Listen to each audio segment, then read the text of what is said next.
Magandang araw po. Ito po ang aking daily devotion para sa ngayong August 26. And for today, we are going to talk about godly culture, love, respect, and obedience, no? So ito po yung mga nararapat lang na karanasan or kasanayan na ating pinapractice sa ating everyday lives, no? Our love, our respect, and our obedience towards God. So makikita po natin ito sa Ephesians chapter 5 verses 33 at chapter 6 verse 2. However, each one of you also must love his wife as he loves himself, and the wife must respect her husband. Para po ito sa chapter 5 verse 33. Sa Tagalog naman, gayon man dapat ibigin ng bawat isa sa inyo ang kanyang sariling asawa gaya ng kanyang sarili, at igalang ng babae ang kanyang asawa. Para naman po sa chapter 6 verse 2, children, obey your parents in the Lord, for this is right. Honor your father and mother, which is the first commandment with a promise. Sa Tagalog, mga anak, sundin ninyo ang inyong mga magulang sa Panginoon sapagkat ito'y matuwid. Igalang mo ang iyong ama at ina, ito ang unang utos na may pangako. So, marami po tayong matututunan dito. Unang-una, God is the designer of a godly family. Talagang marami talagang ibinigay na guidance sa atin yung Panginoon. Lahat, actually, lahat ng aspeto ng buhay natin, kung talagang hahanapin lang natin at makikinig lang tayo sa Panginoon, there is the standard. There will always be guidance that is given by God, no? Kasi ganun talaga siya kalakas. Yun yung power niya eh. Ganun talaga, napaka-almighty ng ating Panginoon. And kaya ako nasasabi ito kasi sabi nga rito, no? Mahalin mo ang iyong asawa gaya ng pagmamahal mo sa iyong sarili. At yung mga babae naman, igalang ang kanilang mga asawa. And in that way, nagiging harmonious yung relationship nila. And para naman po sa mga anak at sa mga anak, honor your father and mother, di ba? Kumbaga, igalang mo sila, sundin mo sila. At yung mga magulang naman, sila yung bahalang magtuwid sa mga anak nila at sila yung bahalang gumabay sa kanila upang mapalapit sa Panginoon.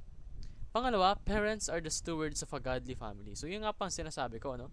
Yung magulang mismo dapat ang unang mag-encourage sa mga anak nila upang sumamba, upang manampalataya at upang magtiwala sa Panginoon. Hindi po yung church, no? The church is there for support. Ang dapat po talaga, ang intended design po ng ating Panginoon is yung ating mga magulang. Kasi they are the people that are with us the most.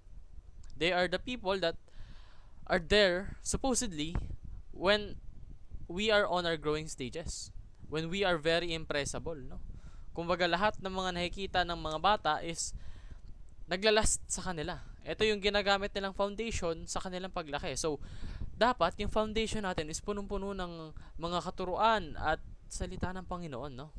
So, lastly naman po sa teaching, children are the heirs of a godly family. So sila, yung mga anak po, ang magmamana ng godly family na binild ng Panginoon, no, ng dinesign niya. And in that way, kapag sila naging parents of their own, they will actually continue the cycle of creating the godly family, so on and so forth. And it produces this beautiful, amazing system na kung saan lalaganap talaga yung pagiging makadiyos ng pamilya in generations, no? So, paano nga ba natin ito ma-achieve? Unang-una, para po sa mga magulang, love and respect your spouse.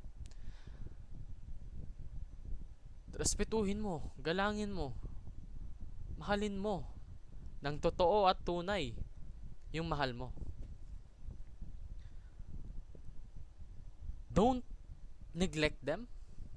Don't disrespect them, and don't ignore them. Kahit na may mga pagkukulang minsan yung ating spouse, yung ating mahal, remember na mahal mo sila. And ang definition po ng love for God is hindi ganun kasimple as a feeling, no? Yung love po na pinakita sa atin ng ating Panginoon is walang hangganan. Kumbaga, kung paano mo gustong tratuhin yung sarili mo, tratuhin mo yung iba sa ganung pamamaraan. And higit pa doon, no? Actually, that's the love that God has showcased us. That's the love that God gave us sinners, no? Pangalawa, children, obey and honor your parents. Para naman po sa mga anak, sumunod ka sa magulang mo. Galangin mo sila. Sila ang magagabay sa iyo tungo sa nararapat at tamang pamamaraan ng pamumuhay na kung saan magiging sentro ng buhay mo ang ating God, no? Ang ating Panginoon. And lastly, all members, magulang, anak, kapatid, kahit anuman, miyembro ng pamilya, forgive and be gracious. There will come a time na dahil makasalanan tayo, hindi natin ma-achieve yung nararapat na intended design ng godly family, no? Bilang mga anak, may mga times na you will disobey your parent. Bilang mga parents, there will come a time that you will misguide your sons and daughters, your children. And there will also become a time that you will no longer respect your spouse. But that is more reason to forgive each other. That's more reason to love one another despite the shortcomings, despite the mistakes. Kasi lahat tayo nagkakamali. Hindi tayo Diyos. Tayong mga tao, we are born sinners. And we will remain sinners. So, keep that in mind and always be forgiving. Lalong-lalo na sa mga taong malapit sa'yo, which is your family. So, yun lamang po. Maraming salamat po sa pakikinig. Pagpalain po tayong lahat and let us all give glory to God.